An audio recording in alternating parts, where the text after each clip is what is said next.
"Find the veteran who gave me his room," the woman said softly as she placed a diamond wedding ring on the motel counter, and for a moment, nobody in the lobby moved, nobody breathed, because 12 hours earlier, that same woman had walked through the doors looking like she had nowhere left in the world to go. The neon vacancy sign outside the Pine Ridge Motel buzzed weakly against the freezing Colorado rain, flickering red across puddles that shimmered like broken glass in the parking lot. Midnight had already passed. The lobby smelled like burnt coffee, old carpet, and the faint hum of the ancient radiator struggling against the November cold. Ethan Walker stood near the vending machine with his 8-year-old daughter curled against his side beneath an oversized military jacket that had seen too many winters. His boots were wet. His eyes were tired.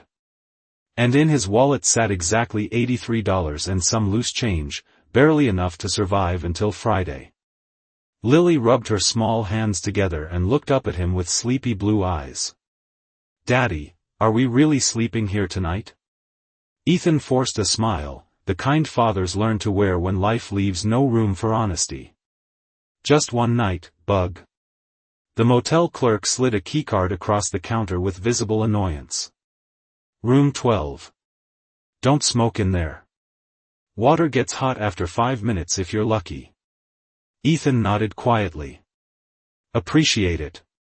He picked up the key, but before he could turn away, the lobby door suddenly burst open beneath the howl of wind outside. A woman stepped in from the storm, drenched from head to toe, breathing hard like she had been walking for miles through the rain. Her dark wool coat clung to her shoulders. Wet blonde hair framed a pale face that looked exhausted in a way sleep alone could never fix. She carried no suitcase. No purse. No umbrella. Just silence. The clerk sighed immediately. "We're full." The woman steadied herself against the counter. "Please," she whispered. "I just need somewhere warm for the night." "Lady, I said we're full." Ethan glanced toward her without meaning to stare. Something about her felt strange. Not dangerous. Not broken exactly. Just lost. Like someone who had spent too many years pretending to be stronger than they really were. Lily looked up at her father carefully. Children always noticed kindness before adults did. The woman reached into her coat pocket and froze. Empty. Her expression collapsed for half a second before she quickly hit it again. "I can pay tomorrow," she said quietly. The clerk laughed under his breath. "Yeah, sure." Outside, thunder rolled through the mountains. Ethan looked down at the room key in his hand. One warm bed. One roof. One last bit of comfort he could afford for his daughter. He closed his eyes briefly. Then he walked forward and placed the keycard gently onto the counter between them. "She can take mine." The clerk blinked. "You serious?" Ethan shrugged lightly. "My daughter and I can sleep in the truck." The woman stared at him as if the words physically hurt her.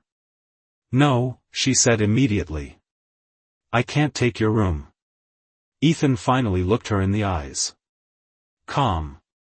Steady. Quiet. "Ma'am," he said softly, "sometimes people just need somebody to be decent to them for 5 minutes." And somewhere deep behind her exhausted expression, something inside the woman cracked in complete silence. Claire Whitmore stood motionless in the narrow hallway outside room 12 long after Ethan and Lily disappeared into the freezing darkness beyond the motel parking lot.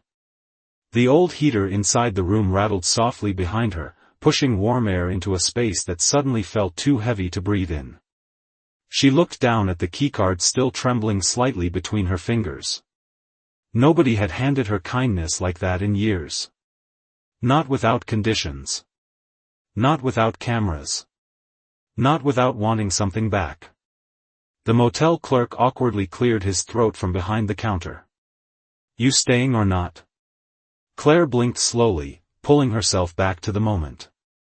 "Yes," she whispered. "Thank you." But even as she stepped into the room, her eyes drifted toward the fogged window overlooking the parking lot below. Ethan's old Ford pickup sat beneath the buzzing neon sign, its faded paint reflecting streaks of rainwater under the weak yellow lamps. Through the windshield she could barely see Lily curled beneath a blanket while Ethan adjusted his military coat over her tiny legs to keep her warm. He moved carefully, gently, like a man who had spent his entire life protecting fragile things without ever asking who would protect him. Claire sat down slowly on the edge of the motel bed. The mattress creaked beneath her weight. Her hands remained frozen around the room key. On the small dresser nearby sat a Gideon Bible, a flickering lamp, and an untouched packet of crackers someone had left behind. Ordinary things. Quiet things. She stared at them as thunder rolled softly through the mountains outside. 12 hours earlier she had been standing inside the ballroom of the Whitmore Grand in downtown Denver surrounded by crystal chandeliers, photographers, and people worth more money than most towns would see in a lifetime. Her wedding dress had weighed nearly 30 pounds. Diamonds had rested around her neck like chains pretending to be jewelry. Everyone called it the wedding of the year. Nobody asked whether she was happy. Claire closed her eyes tightly. She could still hear the applause. Still hear the orchestra playing while she stood frozen beside a man she no longer recognized. Richard Sterling III. Billionaire investor. Perfect smile. Perfect reputation. Perfect future. And somewhere beneath all that perfection, absolutely no warmth at all. She remembered staring at the wedding ring in his hand and suddenly realizing she could not breathe. Not because she was nervous. Because deep inside, something quiet and human inside her was begging not to disappear forever. So she ran. No assistant. No security. She had slipped out through the hotel kitchen wearing an old coat over her bridal gown, holding her phone tightly in her hand but keeping it switched off. When she changed clothes at a gas station nearly 60 miles away, overwhelmed by sudden loneliness and wanting to look at a photo of her late mother, she turned the phone on for just one 60-second window before shutting it off again. It was a brief mistake, but enough for Sterling's advanced tracking tech to ping her location. By midnight, she had become just another tired stranger standing in the rain outside a roadside motel. And somehow the only person who looked at her like she still mattered had been a man with wet boots and $83 left to his name. Outside, the truck engine started briefly before going silent again. Claire moved quickly to the window. Ethan had climbed into the driver's seat, but he was not sleeping. He sat there with both hands resting on the steering wheel, staring quietly through the storm while Lily slept against his shoulder. Then softly, almost too soft to hear through the rain, he began humming an old lullaby. Claire felt her throat tighten instantly. It was not the voice itself. It was the tenderness in it. The kind that could never be faked. The kind money could never buy. And for the first time in a very long time, Claire Whitmore lowered her head into trembling hands and cried completely alone in the warmth of a motel room that belonged to someone else. By 4:30 in the morning, the storm had softened into a cold steady drizzle that coated the empty highway in silver reflections beneath the motel lights. Ethan had not slept more than 20 minutes at a time. Every hour he checked Lily's blanket, adjusted the heater vents toward her small curled body, and rubbed warmth back into his hands before the numbness settled too deep into his fingers. The old truck smelled faintly of gasoline, coffee, and the pine air freshener Lily insisted made the cab feel happier. Outside the windshield, the neon motel sign buzzed endlessly through the darkness like a tired heartbeat refusing to quit. Lily stirred against his shoulder with a quiet cough. Ethan immediately leaned closer. "Hey, Bug," he whispered gently. "You warm enough?" She nodded sleepily, though her tiny nose was pink from the cold. "Daddy?" "Yeah." Was the lady sad? Ethan glanced toward the second-floor motel window where a faint yellow light still glowed behind drawn curtains. He thought carefully before answering. "I think sometimes people carry things you cannot see." Lily rubbed one eye. "Like invisible backpacks?" Ethan smiled softly despite the exhaustion in his face. Exactly like that. She considered this seriously for a moment before whispering, I hope hers gets lighter. Ethan swallowed hard and kissed the top of her head. Kids had a way of saying simple things adults spent entire lives trying to understand. Inside room 12, Claire had not slept at all.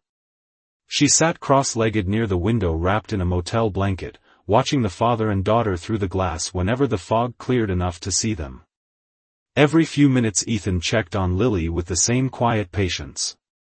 No frustration. No bitterness. No complaint. Just care. The kind that existed when nobody important was watching. It unsettled her more than she expected. Her entire world had always been built around appearances. Charity galas. Press interviews. Strategic smiles. People shaking hands while calculating value behind their eyes. But that man in the truck had offered his last warm room without even asking her last name. Around 6 in the morning, headlights suddenly cut through the motel parking lot. One black SUV. Then another. Then a third. Expensive tires hissed across wet pavement as the vehicles pulled in beside the office entrance. Ethan noticed immediately. Military instincts never fully disappeared. He sat straighter behind the wheel, eyes narrowing calmly as several men in dark coats stepped out beneath umbrellas. The motel clerk nearly dropped his coffee mug when the lobby doors flew open. Miss Whitmore, one of the men gasped. We have been searching all night. Ethan frowned slightly at the name. Upstairs, Claire closed her eyes. Of course they found her. Men like Richard Sterling did not lose things gracefully. Especially not brides standing beneath $10 million of wedding contracts. One of the security men continued frantically, Your father is worried sick. The media already knows you disappeared. We need to leave immediately. Claire rose slowly from the bed. Her expression changed. Not arrogant. Not cold. Just tired in a way money could never fix. Give me 5 minutes, she said quietly. Down in the truck, Lily peeked over the dashboard. Daddy, is the sad lady famous? Ethan stared at the SUVs reflecting beneath the motel lights. Then toward the second-floor window where Claire stood motionless behind the curtain. Maybe, he answered softly. But I think she is just human. And for the first time in many years, Claire Whitmore heard someone describe her that way. The motel lobby transformed within minutes. Men in tailored coats moved quickly across the worn carpet speaking into earpieces while the nervous clerk wiped the counter 3 times with the same rag just to keep his hands busy. Outside, rainwater rolled slowly across the cracked pavement beneath the black SUVs parked like silent monuments to a world far removed from roadside motels and tired fathers sleeping in pickup trucks. Ethan watched everything without curiosity or envy. Military life had taught him long ago that wealth usually arrived loudly while dignity arrived quietly. Lily sat beside him wrapped in the old blanket, staring wide-eyed at the expensive vehicles. Daddy, she whispered carefully, do you think she is a princess? Ethan smiled faintly. Real princesses usually do not look that sad. Upstairs, Claire stood before the mirror inside room 12 while one of her assistants laid dry clothes. Across the bed behind her. Expensive coat. Cashmere scarf. Diamond earrings. The uniform of the woman she was expected to become again. Claire barely looked at any of it. Instead her eyes remained fixed on the parking lot below where Ethan sat in his aging truck warming his daughter's hands between his own. Miss Whitmore, the assistant said gently, your father chartered a jet to Aspen. The board members are waiting. Everyone is very concerned. Claire let out a quiet breath. Were they concerned before I disappeared? The assistant hesitated. Silence answered loudly enough. Downstairs, another black sedan pulled into the lot. Richard Sterling stepped out beneath a large umbrella held over him by security. Tall. Immaculate. Calm in the practiced way powerful men learn to be when cameras followed them most of their lives. Even in the freezing rain his polished shoes never touched a puddle. Ethan noticed immediately how different he looked from the people around him. Richard entered the motel lobby with controlled urgency. Claire. Her name carried through the room like ownership pretending to sound like concern. Claire slowly descended the staircase wearing simple jeans and the oversized motel sweater she had borrowed overnight. Richard froze briefly at the sight of her dressed so plainly. You had everyone terrified, he said softly while approaching her. Your father called the governor. The media is losing its mind. Claire folded her arms gently across herself. I needed air. Richard glanced around the shabby motel with visible discomfort before lowering his voice. Claire, this is not you. Ethan looked away immediately. Not his business. Never his business. But Lily kept watching with the brutal honesty children always carried. That man talks like a robot, she whispered. Ethan nearly laughed despite himself. Claire noticed it.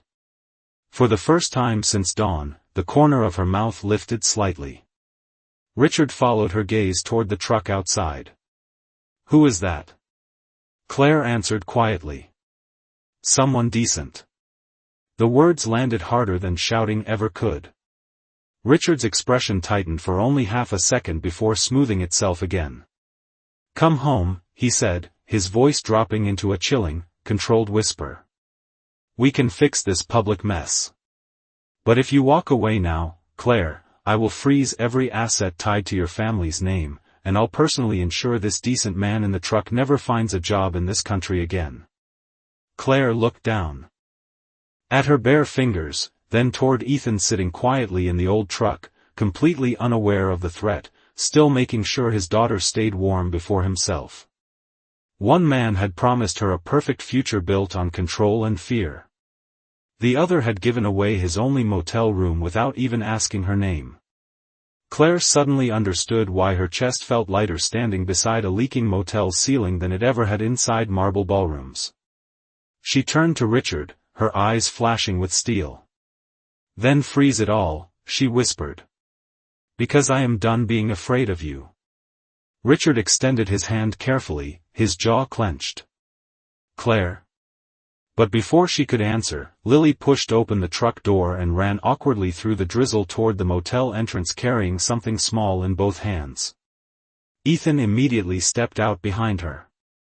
Lily, slow down. The little girl ignored him completely until she reached Claire. Then shyly she held out a steaming paper cup. Daddy says hot chocolate helps people think better when they are sad. The entire lobby went still. Claire stared down at the tiny trembling cup while rainwater dripped quietly from the motel awning outside. Then slowly, unbelievably, her eyes filled with tears again as she accepted the paper cup with both hands like it was something fragile and sacred, instead of cheap motel hot chocolate from a vending machine. Steam curled softly into the cold morning air between them while the lobby remained completely silent. Even Richard Sterling seemed unsure what to say. Lily smiled shyly up at Claire. It has extra marshmallows, she whispered proudly. Daddy says extra marshmallows fix almost everything. Ethan rubbed the back of his neck awkwardly. We only had enough quarters for one cup. Claire looked at him then, really looked at him, and something inside her chest ached in a way she could not explain. This man had spent his last few dollars on warmth for someone else while billionaires were searching entire states trying to return her to a life she suddenly no longer wanted. Richard exhaled slowly beside her. Claire, we need to leave. His tone remained calm, polished, controlled. But there was tension beneath it now. The kind that appeared when powerful people realized they were no longer in control of the story. Then she looked at Lily holding onto Ethan's hand in the middle of a leaking roadside lobby while rain tapped softly against the windows. One scene looked perfect. The other looked real. And for the first time in years, Claire knew the difference. I am not going back today, she said quietly. Richard blinked once. Claire. Not today. The words landed gently, but there was steel beneath them now. Around them, assistants exchanged nervous glances while one security guard slowly lowered his phone from his ear. Ethan immediately stepped back toward the truck. "Come on, Bug," he said softly. "We should get moving." Claire turned quickly. "Wait." Ethan paused. "You should not stay in that truck with her," Claire said. "The temperature is dropping below freezing tonight." Ethan gave a tired half-smile. "We have handled worse." "That does not mean you should have to." Richard looked visibly confused now. "Claire, what exactly is happening?" She ignored him completely. Instead she looked at Ethan with an expression far more vulnerable than the expensive world around her ever allowed. "You gave a stranger your only room last night," she said quietly. "Please let me return the kindness." Ethan shifted uncomfortably. Men like him knew how to survive hardship. Accepting help was harder. "We will be all right." Lily tugged lightly on his sleeve. "Daddy, my toes still hurt." Ethan closed his eyes briefly. Just for a second. Long enough for Claire to see the exhaustion he kept hidden beneath calm discipline.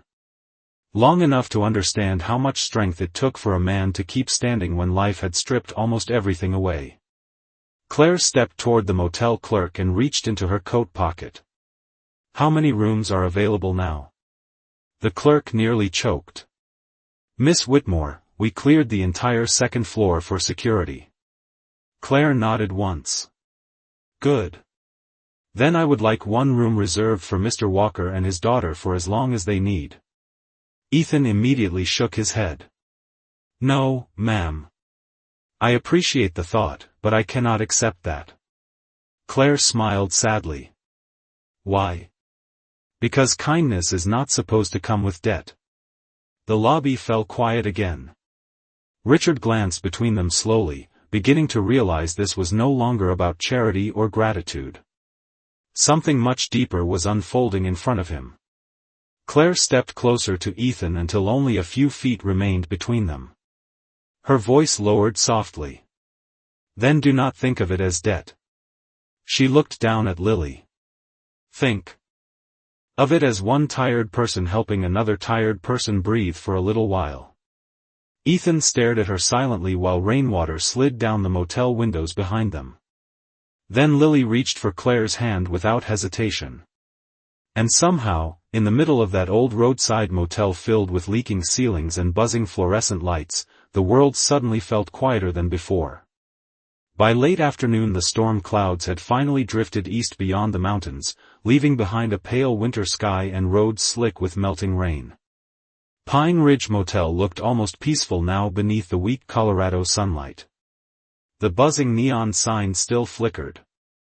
The ice machine still rattled every few minutes like it was coughing up old memories. But inside room 16, warmth had returned for the first time in days to more than just Ethan and Lily's hands. Lily sat cross-legged on the motel bed wearing oversized socks the housekeeper had secretly brought her that morning after hearing about the truck. Cartoons played softly on the old television while she carefully lined marshmallows along the windowsill, to make the room happier. Ethan stood near the coffee maker staring out through the curtains toward the parking lot below where black SUVs remained parked like shadows from another world waiting patiently for Claire to choose which life she belonged to. A soft knock came at the door. Ethan opened it slowly. Claire stood there holding 2 paper bags from a diner across the highway. No assistants. No security. No diamonds. Just jeans, a cream-colored sweater, and tired eyes that somehow looked softer now. "I brought dinner," she said quietly. Ethan glanced at the bags. "You did not have to do that." "I know." That answer lingered between them longer than either expected. Lily immediately brightened. "Miss Claire." Claire smiled for real this time, small but genuine. "I heard someone in here likes pancakes." Lily gasped dramatically. "Daddy, she knows me already." Ethan stepped aside reluctantly while Claire entered the room. The scent of warm bacon and fresh coffee quickly filled the air, mixing with motel soap and old carpet cleaner in a strangely comforting way. For a few minutes they ate quietly together at the small round table near the heater. Lily talked enough for all three of them combined. She explained her dream of seeing the Pacific Ocean someday, how her father made terrible grilled cheese sandwiches but good bedtime stories, and why she believed stray dogs always found kind people on purpose. Claire listened to every word like someone hearing music after years of silence. Ethan mostly stayed quiet, though Claire noticed the way he constantly checked Lily's plate first before touching his own food. Some habits became love languages when life forced people to survive. "So where are you headed?" Claire finally asked gently. Ethan took a slow sip of coffee before answering. "West. That is a big direction." A faint smile touched his mouth. "That is all we have right now." Lily jumped in proudly. "Daddy got a job offer near Portland fixing boats." Ethan nodded once. "Small marina. Nothing special." Claire looked at him carefully. "You served in the Marines?" Ethan leaned back slightly, surprised. "How did you know?" "The way you watch exits," she answered softly. "And the way you never sit facing away from doors."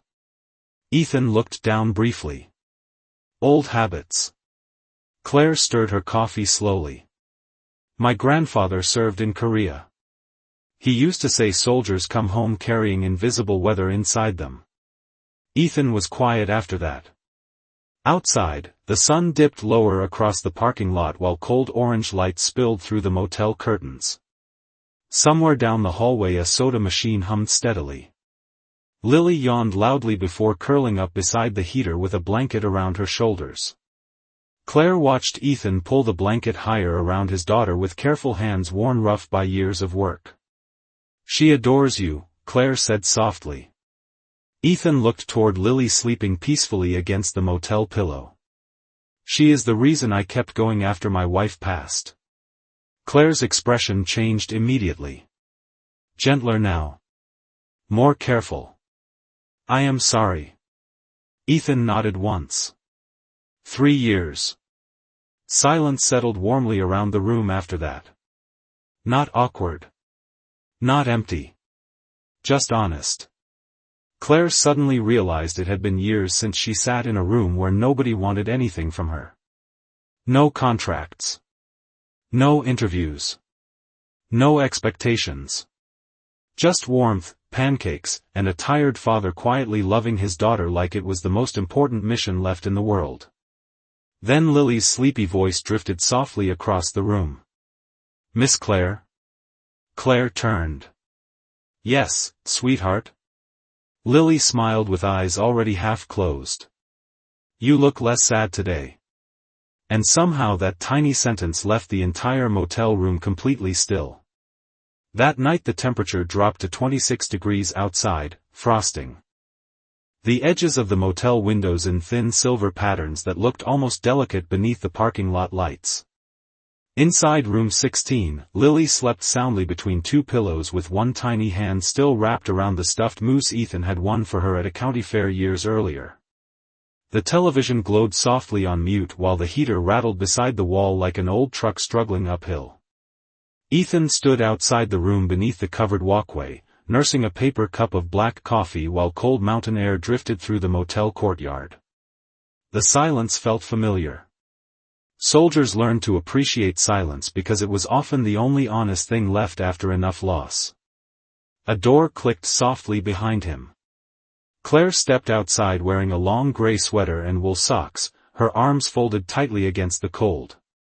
"You are going to freeze out here," she said quietly. Ethan shrugged lightly. "Could not sleep."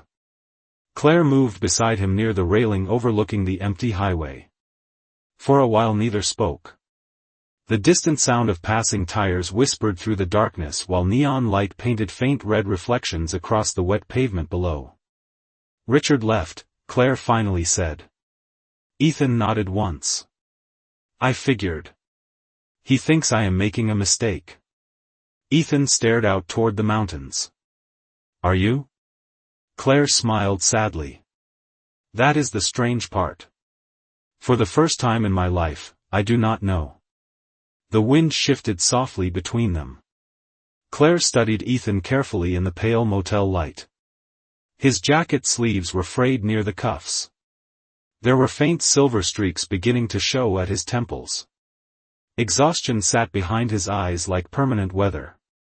But there was steadiness in him too. Quiet dignity. The kind built slowly through pain instead of privilege. Can I ask you something? She said.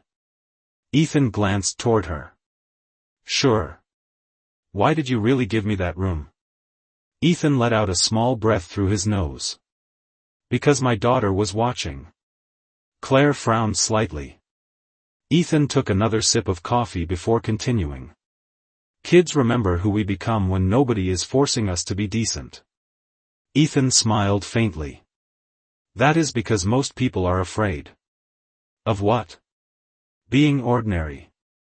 The answer landed quietly between them. Claire thought about the enormous penthouse she owned in Manhattan. The interviews. The headlines. The endless pressure to remain exceptional at all times. Somewhere along the way she had forgotten ordinary people could still possess extraordinary hearts. My mother used to tell me wealth only magnifies who someone already is, Claire whispered. Ethan nodded slowly, his eyes drifting toward the motel room door where his daughter slept safely inside. My wife used to say almost the same thing. Cancer took her fast, and for a while, I stopped talking much. Claire studied his worn jacket and the faint silver at his temples under the dim lights. But Lily gave you a reason to stay, she said softly. Ethan looked toward the dark sky above the highway and nodded once. Claire felt her chest tighten. She suddenly understood that Ethan Walker was not strong because life had been kind to him. He was strong because it had not been. And somehow he still chose gentleness anyway. Then slowly, almost afraid of the answer, she whispered, "Do you think people get second chances at happiness?" Ethan looked at her for a long moment before answering softly. "I think some people just stop believing they deserve them." Morning arrived quietly over Pine Ridge Motel. Thin sunlight spilled across the snowy mountain ridges beyond the highway while the last traces of frost melted slowly from the motel railings. The storm had finally passed. For the first time in days, the world outside looked softer somehow, less heavy. Inside room 16, Lily sat at the tiny motel table coloring on the back of an old diner menu with crayons the housekeeper had found in the lost and found box downstairs. She hummed softly to herself while Ethan packed their few belongings into worn duffel bags near the bed. 2 jackets. 1 toolbox. A handful of folded clothes. Everything they owned fit into the back seat of an aging pickup truck. Claire stood quietly near the window watching him work. "You are leaving today," she said softly. Ethan zipped the bag closed. "Portland is still 800 miles away." Lily looked up quickly. "But we can come back and visit Miss Claire, right?" Ethan smiled gently at his daughter. "Maybe someday." A soft knock interrupted the room. Ethan opened the door to find one of Claire's assistants standing nervously in the hallway holding a tablet. "Miss Whitmore," the woman said carefully, "the board meeting starts in 30 minutes. They are demanding an answer regarding the merger and the wedding statement." Claire's face tightened slightly. The outside world again. Cold. Loud. Demanding. "Tell them I will call soon." The assistant hesitated. "Miss Whitmore, your father says if you walk away now, Sterling International may sue." Ethan quietly stepped back toward the table. Not his world. Not his fight. But Claire noticed the subtle way he instinctively gave her space instead of trying to solve her problems for her. Respect looked different than control. "Thank you, Megan," Claire said softly. "I will handle it." The assistant nodded before leaving the hallway. Silence settled again after the door closed. Lily looked between them carefully. What is a merger? Ethan chuckled under his breath. A very expensive headache. Lily accepted this answer immediately and returned to coloring. Claire watched Ethan for another moment before speaking. You really are leaving? Ethan nodded once. That was always the plan. Even after, she stopped herself. Ethan looked toward her calmly. Claire. It was the first time he had used her first name without hesitation. Somehow it made the room feel smaller. Warmer.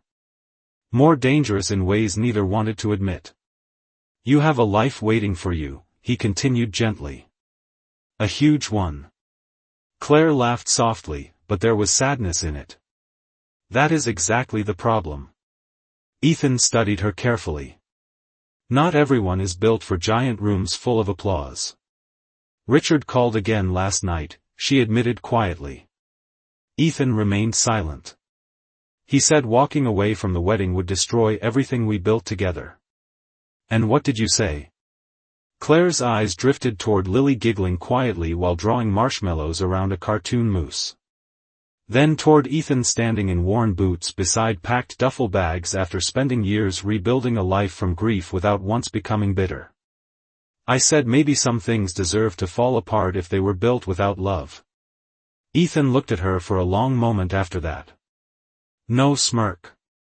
No charm. No rehearsed line. Just quiet understanding. Then Lily suddenly held up her drawing proudly. Look. Claire walked over. The picture showed 3 stick figures standing beside a motel with snowflakes falling overhead. One figure had yellow hair. One wore a green jacket. The smallest held all their hands together. Above them, written in uneven crayon letters, were the words "Home is where people stay kind." Claire's breath caught instantly. Ethan looked away toward the window as if something in that simple drawing hurt too much to face directly. And somewhere deep inside herself, Claire Whitmore realized she no longer feared losing the life waiting for her outside this motel. She feared losing the people inside it. The parking lot outside Pine Ridge Motel glowed pale gold beneath the early morning sun as Ethan loaded the last duffel bag into the back of the truck. Snow still rested lightly along the edges of the highway, but the storm was gone now. The mountains stood clear against the bright Colorado sky like silent witnesses to everything that had changed in less than 2 days. Lily climbed into the passenger seat holding her crayon drawing carefully against her chest like something precious. Inside the motel office, the old coffee machine hissed softly while country music played low through a dusty radio near the counter. Claire stood alone beside the window watching Ethan through the glass. Her phone buzzed non-stop in her coat pocket. Board members. Lawyers. Reporters. Her father. An entire empire demanding she return to the life waiting for her. But none of those voices sounded real anymore. Not after hearing a tired father hum lullabies through a freezing night just to help his daughter sleep. The motel clerk glanced nervously toward Claire. Miss Whitmore, your driver says they need to leave in 10 minutes. Outside, Ethan closed the truck door gently before walking around to the driver's side. He paused once, glancing back toward the motel without fully understanding why. Maybe because some part of him already knew leaving this place would hurt more than he expected. Then suddenly the motel office door opened behind him. Claire stepped outside into the cold morning air. No security followed her this time. No assistants. Just silence. Ethan straightened slightly as she approached. Claire. She stopped only a few feet away. Wind lifted strands of blonde hair across her face while sunlight reflected softly in eyes that no longer looked lost. Lily watched quietly through the truck window without making a sound. Ethan gently took Claire's hand, his rough thumb brushing over her bare skin where the heavy ring used to be. Claire looked up at him, her eyes glistening softly beneath the winter sunlight. I am not asking for forever today, she whispered. I am asking if maybe two tired people deserve a chance to stop surviving alone. Ethan stared at her for a long moment, speechless in the quiet way only honest men become when life suddenly offers them something they stopped believing they deserved.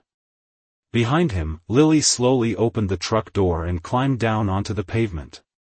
She walked carefully between them before taking Claire's hand in one tiny mitten-covered palm and Ethan's rough calloused hand in the other. "Daddy," she whispered softly, I think her invisible backpack got lighter. Ethan closed his eyes briefly as emotion moved across his face for the first time without defense or restraint. Claire laughed through tears at the same moment. And somewhere behind the motel office window, the clerk silently lowered his coffee cup and watched the scene unfold with stunned disbelief. Because standing there beneath a fading neon sign and melting snow was not a billionaire heiress or a struggling veteran anymore. Just three lonely hearts finding warmth in each other after years spent out in the cold. Lily grinned proudly like she had just watched the ending of her favorite movie. Above them, sunlight broke fully across the mountains for the first time that week. And in the middle of a forgotten roadside motel where kindness had once been exchanged for nothing at all, three lives quietly began again.